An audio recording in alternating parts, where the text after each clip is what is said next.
من صام رمضان ایمانا واحتسابا غفر له ما تقدم من ذنبه ومن قام رمضان ایمانا واحتسابا غفر له ما تقدم من ذنبه. تو سیام اور قیام جو ہے ان دونوں کا حق ادا ہو جاتا ہے. تو یہ ہے شہر رمضان الذی انزل فیہ القرآن ھدی للناس وبینات من الھدی والفرقان فمن شہد منکم الشہر فلیصم ومن کان مریضا او علی سفر فعدۃ من ایام اخر یرید اللہ بکم اليسر ولا یرید بکم العسر ولتکملوا العدۃ ولتکبروا اللہ علی ما ھداکم ولعلکم تشکرون. اب جو آخری لفظ ہے لعلکم تشکرون، اب اس کی وضاحت سمجھیے. اور رمضان کے یہ دو پروگرام جب پیرلل ہو جائیں گے، جب دونوں کی پابندی کی جائے گی، تو اس کا حاصل کیا ہے؟ اس بات کو سمجھنے کے لیے سب سے پہلے آپ اس کو سمجھیے کہ جسے ہم خود ہی کہہ رہے تھے، جسے ہم سیلف کہہ رہے تھے، اپنی انا کو مضبوط کرنا، سیلف کنٹرول، ایگو جو ہے وہ پوری طرح قابو یافتہ ہو اڈ اور لیبیڈو پر، اصل میں اس سے مراد کیا ہے؟ اس پر میں نے تفصیل سے بحث کی ہے عظمت صوم نامی اپنے کتابچے میں. ویسے یہ ہے کہ وہ مشکل ہے، ذرا فلسفیانہ اس کا انداز ہے، لیکن یہ ہے کہ وہی باتیں آسان الفاظ میں جو دوسرا کتابچہ ہے عظمت سیام و قیام رمضان مبارک، وہ آسان ہے.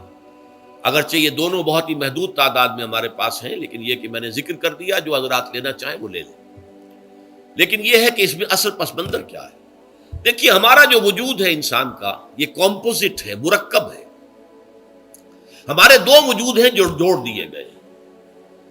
کیسے جوڑ دیے گئے ہم نہیں جانتے، لیکن ہے دو وجود. ایک وجود حیوانی ہے، میں نے عرض کیا تھا پہلے ہی، ہر انسان ایک حیوان بھی ہے مکمل، سارے حیوانی تقاضے ہمارے اندر بھی ہیں. لیکن حیوان اور انسان میں بنیادی فرق یہ ہے کہ انسان کا جو اصل وجود ہے وہ روحانی ہے. اس روحانی وجود کی وجہ سے انسان کا وہ مقام ہوا کہ تمام فرشتوں کو اس کو سجدہ کرنے کا حکم دیا گیا. فَإِذَا سَوَّيْتُهُ وَنَفَخْتُ فِيهِ مِن رُوحِي فَقَعُوا لَهُ سَاجِدِينَ. فرشتوں سے کہہ دیا گیا تھا کہ میں ایک بشر پیدا کرنے والا ہوں مٹی سے. جب میں اسے پیدا کر لوں اور اس کی ناک پلک سنوار دوں، دو پلک درست کر دوں، تو پھر اس کے سامنے اور اس میں اپنی روح میں سے پھونک دوں تو گر پڑنا اس کے سامنے سجدے. حیوان انسان اور انسان روحانی، یہ دونوں مل کر اب آدم بنے ہیں. نمبر دو، اس حیوان انسان کا وجود زمین سے ہے، مٹی سے پیدا کی، مٹی سے، گارے سے، تین لازب سے، چپچکانے والے گارے سے، وہ جس میں کہ بدبو پیدا ہو جائے، یہ ساری باتیں کہی گئی ہیں. اور سائنس بھی کہتی ہے مٹی سے پیدا ہوئے. کیسے پیدا ہوئے اس میں اختلاف ہے، لیکن یہ کہ ہے مٹی ہماری اوریجن، قرآن بھی کہتا ہے اور سائنس بھی کہتی ہے. اور ہمارے وجود کو جب وہ تھک جائے، مزمحل ہو جائے، اس کی انرجی کم ہو جائے، تو اس کے لیے جو غذا ہے، جو تقویت ہے، وہ بھی ساری زمین سے آ رہی ہے. آپ نے پھل کھائے، آپ نے گندم کھائی، آپ نے چاول کہاں سے آ رہے ہیں؟ اچھا، بکری کا گوشت کھایا تو بکری کا گوشت کس چیز سے بنا ہے؟ اس نے گھاس کھائی ہے، اس نے پتے کھائے ہیں، وہیں سے تو بنا ہے نا. الٹیمیٹ سورس آپ کے وجود حیوانی کے لیے جو آ رہی ہے وہ زمین ہے. وجود روحانی کو بھی تقویت کی ضرورت ہے، وہ بھی مزمحل ہوتی ہے، کمزور ہو جاتی ہے. خاص طور پر جب کہ وجود حیوانی کا اس پر غلبہ ہو جائے، تب تو یوں سمجھیے کہ وہ بالکل بے ہوش ہو کر موت کے قریب پہنچ جاتی ہے. اس کی تقویت، اس کی غذا وہیں سے آئی ہے جہاں سے روح آئی ہے. وہ کلام ربانی ہے، روح ربانی. نفخت فیہ من روحی، من روحی، من روحی، میں پھونک دوں اس میں اپنی روح میں سے. روح کا تعلق ذات باری تعالیٰ کے ساتھ ہے. اسی طرح کلام ربانی کہاں سے آیا ہے؟ اللہ تعالیٰ کے پاس سے آیا ہے. یہ اس کی تقویت کا ذریعہ ہے. اب عام حالات میں کیا ہوتا ہے؟ ہمارا یہ وجود حیوانی چھایا ہوا ہے ہمارے وجود کے اوپر، بیچاری روح جو ہے دبی رہتی ہے، پسی رہتی ہے. اگر خدا نے خواستہ ہم گناہ گار بھی ہیں، گناہ پر گناہ کا ارتکاب کر رہے ہیں، تو وہ روح جو ہے وہ قلب کے آئینے شیشے کے اندر ہے. فیہا مصباح، المصباح فی زجاجہ، الزجاجہ تو کانہا کوکب دری. قلب جو ہے ایک شیشے کے مانند ہے جس کے اندر روح کا چراغ جل رہا ہے. اب اگر یہ اوپر جو شیشہ ہے اس پر دھواں آ گیا، لالٹین کی چمنی پر دھواں آ گیا تو اب روشنی باہر تو نہیں آئے گی.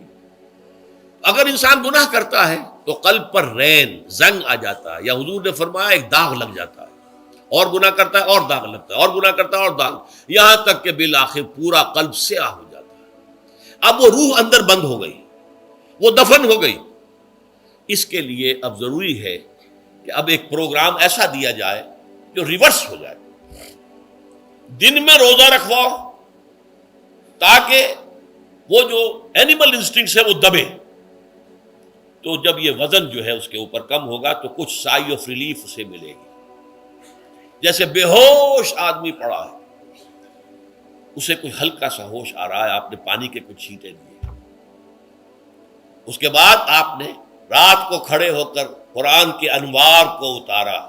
بارش برس رہی ہے روح انسانی کے اوپر، قلب روحانی، قلب انسانی کے اوپر، جس میں کہ وہ روح جو ہے وہ دفن ہے، وہ زندہ ہوگی اثر نو، ہوش میں آئے گی.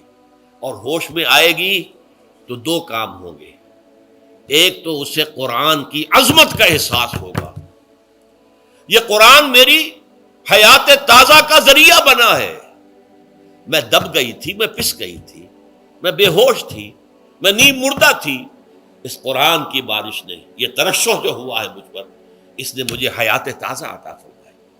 یہ جو قدر کا احساس ہوگا قرآن کا، لعلکم تشکرون، تاکہ تم قرآن کی عظمت سے واقف ہو. ایک انسان بھوک کی وجہ سے اس کا شوگر لیول اتنا گر گیا کہ بے ہوش پڑا ہوا. اب ظاہر بات ہے کہ آپ اسے کچھ پانی کے چھینٹے دیں گے تو کچھ ہوش میں آئے گا، پھر غذا دیں گے تو اب وہ پوری توانائی پر آئے گا، تو معلوم ہوگا اسے اس غذا کی کیا قدر و قیمت ہے. اگر آپ کو بھوک ہی نہیں لگتی تو غذا بے معنی شے ہے. پیاس ہی نہ لگے تو آپ کو کیا معلوم کہ اس پانی کے اندر کتنی بڑی عظمت ہے، یہ میرے لیے کتنا بڑا انعام و احسان ہے اللہ کا. وہ تو پیاس پر، جان پر بنی ہوئی ہو، اور پیاس اس وقت آپ کو ایک گھونٹ پانی کوئی دے دے تو آپ کو معلوم ہوگا دنیا و مافیا سے بڑھ کر ہے یہ ایک گھونٹ پانی جو مجھے ملا ہے. اسی طرح جب روح دبی ہوئی تھی حیوانی وجود کے بوجھ تلے، جبکہ وہ نیم خابیدہ یا نیم بے ہوش یا بالکل بے ہوش تھی، وہ دن میں تو روزہ رکھ کر اس پر سے حیوانی وجود کا وزن کم کیا گیا، اسے ایک ریلیف ملی. رات کو قرآن مجید کے انوار و برکات اس میں جذب کیے گئے تو اس کو پوری توانائی حاصل ہوئی. اس پوری توانائی کا پہلا نتیجہ تشکر، قرآن کا شکر. الحمدللہ الذی انزل علی عبدہ الکتاب ولم یجعل لہ عوجا. پھر وہ قلب کی گہرائیوں سے نکلے گا. سارا شکر اس اللہ کے لیے جس نے اپنے بندے پر صلی اللہ علیہ وسلم کتاب نازل کی اور اس میں کوئی کجی نہیں رکھی، کسی طرح کی ایش پیچ نہیں. یا تبارک الذی نزل الفرقان علی عبدہ لیکون للعالمین نصیرا. بڑی بابرکت ہے وہ ذات جس نے اپنے بندے پر فرقان نازل فرمایا تاکہ وہ تمام جہان والوں کے لیے نذیر اور خبردار کرنے والا بن جائے. یہ قرآن کی عظمت کا احساس. اور ظاہر بات ہے جس قدر کسی نعمت کی قدر و قیمت کا احساس ہوگا اسی قدر تو آپ شکر ادا کریں گے. اگر آپ نے کسی بچے کے ہاتھ پر ہیرا رکھ دیا، اسے کیا پتا یہ ہیرا کس بلا کا نام ہوتا ہے، وہ سمجھے گا کانچ کا ٹکڑا ہے. لیکن اگر کوئی واقعتاً کوئی جوہر شناس ہو، جوہری ہو، اس کو آپ ہیرا دیں گے تو اسے معلوم ہے کہ مجھے کیا چیز دی گئی ہے. اس کے اندر جو شکر پیدا ہوگا وہ اس بچے کے اندر تو نہیں پیدا ہو سکتا جسے معلوم ہی نہیں. تو قرآن مجید کی اصل عظمت سے انسان واقف کب ہوگا؟ جبکہ اس کے ذریعے سے اس کی روح کو ایک حیات تازہ مل جائے اور اس طرح وہ پروگرام ریورس ہو جائے جو عام طور پر چل رہا تھا. ساری توجہ اپنے جسم پر، اس کے تقاضوں پر. جسم میں تھوڑی سی پھنسی نکل آئی ہے، بھاگ رہے دوڑ رہے ہیں اس کے علاج کے لیے. کوئی اور مرض لاحق ہو گیا، بھاگ رہے ہیں دوڑ رہے ہیں اس کے علاج کے لیے، بڑی بڑی فیسیں بھی دے رہے ہیں. ساری جسم کی پرواہ ہے. روزانہ نہا رہے ہیں اور اچھے سے اچھا صابن لا کر نہا رہے ہیں، وہ جسم کی پرواہ ہے نا، اس کی دیکھ بھال ہے. روح کی طرف توجہ ہی نہیں. یہ ہے وہ بات جو کہی گئی ہے سورہ حشر میں، اور جسے علامہ اقبال نے پھر اپنے فلسفہ خودی کی اساس اور سورس قرار دیا ہے. وَلَا تَكُونُوا كَالَّذِينَ نَسُوا اللَّهَ فَأَنسَاهُمْ أَنفُسَهُمْ أُولَٰئِكَ هُمُ الْفَاسِقُونَ. دیکھو اے مسلمانوں، ان لوگوں کے مانند نہ ہو جانا جنہوں نے اللہ کو بھلا دیا تو اللہ نے انہیں اپنے آپ سے غافل کر دیا، اور یہی لوگ فاسق و فاجر ہیں. یہ سوال پیدا ہوتا ہے کہ انسان اپنے آپ سے کہاں غافل ہوتا ہے؟ کیا اپنے وجود حیوانی سے غافل ہوتا ہے؟ کیا بھوک لگتی ہے تو وہ ادھر ادھر منہ نہیں مارتا؟ غذا کو حاصل کرنے کے لیے کوشش نہیں کرتا؟ پیاس لگتی ہے تو کیا پانی یا کوئی اور مشروب تلاش نہیں کرتا؟ کوئی بیماری لاحق ہوتی ہے تو کیا اس کے علاج کی طرف توجہ نہیں کرتا؟ اسے آرام کی حاجت ہوتی ہے تو آرام نہیں لیتا؟ اپنے اس وجود سے تو غافل نہیں. کون سے وجود سے غافل ہوا ہے؟ وہ روحانی وجود سے غافل ہے. بھول گیا کہ میرے اندر روحانی وجود بھی ہے اور اس کا تعلق ذات باری تعالیٰ کے ساتھ ہے. اس نے سمجھا کہ میں بس حیوان ہوں، نرا حیوان ہوں، اپنے اس وجود کی اصل حقیقت ہی سے بے خبر، غافل. چنانچہ آج کے دور کا سب سے بڑا المیہ کیا ہے؟ ڈارون کے نظریے کے جو اثرات پیدا ہوئے ہماری معاشرت پر، ہماری سوچ پر، ہمارے فکر پر، ہمارے فلسفے پر، ہماری سوشولوجی پر، وہ کیا ہے کہ ہم بھی نرے حیوان ہیں. اللہ اللہ خیر سلام. یہ سب سے بڑی محرومی ہے اس دور کی کہ انسان اپنے اصل شرف سے خود ہی مستعفی ہو گیا. ہمارا کوئی وجود ہے ہی نہیں روحانی وغیرہ. روح کسے کہتے ہیں ہم نہیں جانتے، بس یہ جسم ہے. ہم اللہ کو نہیں جانتے کون ہے کون نہیں ہے. ہوگا ہم تو اس کائنات کو جانتے ہیں. ہم روح سے واقف نہیں، ہم تو اپنے جسم کو واقف. آخرت سے ہمیں کچھ پتہ نہیں، شاید ہو شاید نہ ہو، کچھ پتہ نہیں، لیکن یہ زندگی تو ہے، اسے ہم جانتے ہیں. یہ ہے آج کے انسان کا سب سے بڑا المیہ. اور یہ ہے ماس اسکیل کے اوپر ارتداد، ذہنی طور پر مرتد ہو چکے ہیں. انسانوں کی عظیم اکثریت مرتد ہو چکی ہے. یہ ہے در حقیقت کہ روزہ جو ہے اس پروگرام کو آ کر ریورس کرتا ہے. دن میں کھانے پینے، جنسی تقاضے پر پابندی، وہ وجود حیوانی کا وزن کچھ کم ہوا. روح جو دبی ہوئی تھی، یا سسک رہی تھی یا بے ہوش تھی یا نیند مردہ تھی، اسے کچھ ریلیف ملا. اب اس کے اوپر قرآن مجید کے تیرے ضمیر پہ جب تک نہ ہو نزول کتاب، گرہ کشاہ نہ رازی نہ صاحب کشاف، ہمارے دلوں کے اوپر بارش ہو رہی ہو انوار قرآنی کی. وہ ظاہر بات ہے کہ بغیر سمجھے تو نہیں ہوگی بارش. وہ تو آپ کچھ سمجھ رہے ہوں گے تو بارش ہوگی، ورنہ تو یہ ہے کہ ٹھیک ہے، میں پہلے بھی عرض کر چکا ہوں، آپ کو ثواب تو ملے گا، لیکن یہ ہے کہ وہ اصل مقصد قرآن کی عظمت کا قلب کی گہرائیوں سے اعتراف جو ہے، اور اس پر اللہ کا شکر تو ادا ہوگا. لعلکم تشکرون، جبکہ قرآن مجید جو ہے آپ کے قلب کے اوپر نازل ہے، اس کا مفہوم نازل ہے. اچھا، اس کا دوسرا نتیجہ کیا نکلتا ہے؟ جب وہ روح جو ہے وہ ہوش میں آئے گی، اس کو حیات تازہ مل گئی، وہ اپنے اصل مرکز اور منبع اور سرچشمہ کی طرف جو ہے متوجہ ہوگی. عربی زبان کا ایک مقولہ ہے، کل شیء یرجع الی اصلہ، ہر شے اپنی اصل جڑ کی طرف جو ہے لوٹتی ہے. ہمارا وجود حیوانی زمین سے زمینی کی طرف لوٹتا ہے، یعنی مرنے کے بعد زمینی میں چلا جائے گا. اور نمبر دو، دنیا میں بھی زمینی خواہشات، زمینی تمنائیں، آرزوئیں وہ ہیں. وَلَٰكِنَّهُ أَخْلَدَ إِلَى الْأَرْضِ، جیسے کہ سورہ وہ کہا گیا ہے بلعام بن باعورہ کے بارے میں سورہ اعراف میں، وہ تو زمین ہی کی طرف دھنستا چلا گیا. ہماری روح کا منبع اور سرچشمہ ذات باری تعالیٰ ہے، وہ امر رب ہے، لہذا فوراً انسان اپنے رب کی طرف متوجہ ہوتا ہے. یہ اللہ کی طرف متوجہ ہو جانا اور پھر اس سے ہم کلام ہونا اور اس سے دعا کرنا، یہ ہے روزے کا اصل مقصد. جب سیام اور قیام رمضان مبارک کا دوہرا پروگرام ہوگا تو روح انسانی یا انسان کا حیوانی وجود اپنے مرکز کی طرف مائل پرواز تھا. حسن، اس کو کہہ لیجئے اپنے مرکز کی طرف مائل پرواز ہے. روح ہر شے اپنی اصل کی طرف لوٹتی ہے، لہذا یہ اللہ کی طرف متوجہ ہوگی. یہ اللہ تعالیٰ کی طرف متوجہ ہونے کا معاملہ دنیا میں رہا ہے کہ لوگ کہیں جنگلوں میں جا کر تپسیائیں کر کے، غاروں میں بیٹھ کے، بڑی بڑی ریاضتیں کر کے کیا چاہتے تھے؟